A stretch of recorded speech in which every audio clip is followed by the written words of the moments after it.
Question for the President. Please confirm, if possible, the U.S. allocation of the first Purl program package. Could you tell us what's in this package, when to expect it, and if your New York meeting with President Trump is planned? What will be the first topic of discussion? Thank you. Thank you for the question. We have received more than $2 billion in funding from our partners specifically for the Purl program. We expect additional funding in October, and I believe we will reach approximately $3,500,000,000 to $3,600,000,000.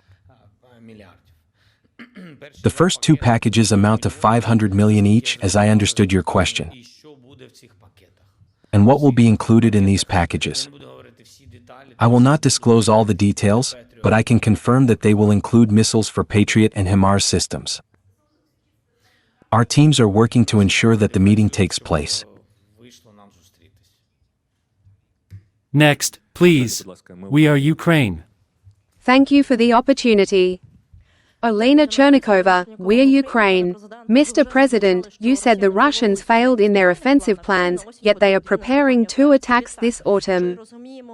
Do we know how many forces they plan to deploy, where to strike, and if they intend to open a new front in Ukraine?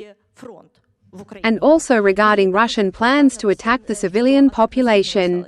Do intelligence reports suggest plans to open a new front, perhaps from the inactive northern area? Or where they once advanced but now do not, though they might again? And what was your next question?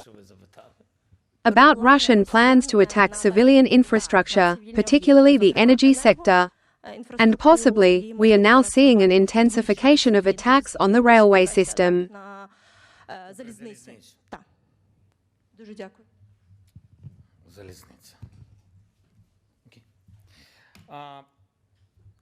Four primary directions have been identified by the Russian Federation across all documents and intelligence data.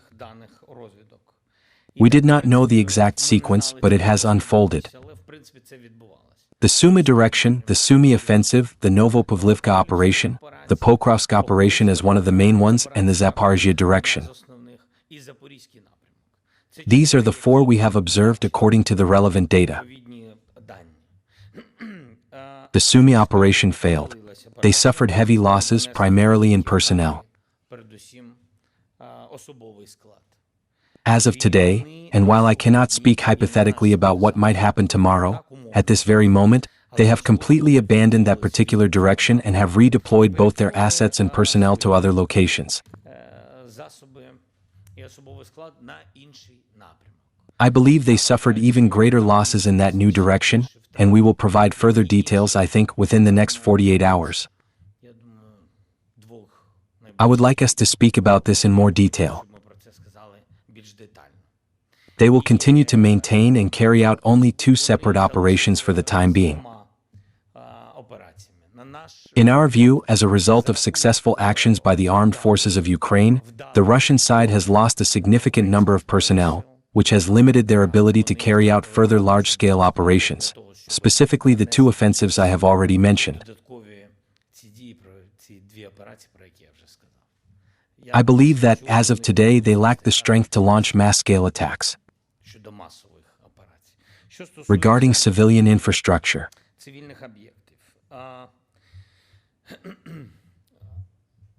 for quite a long time, Russian forces have been striking our civilian facilities, especially our energy infrastructure, and they have also targeted railway infrastructure, as you may recall, including tragic incidents at various stations. They will continue these attacks, that is evident.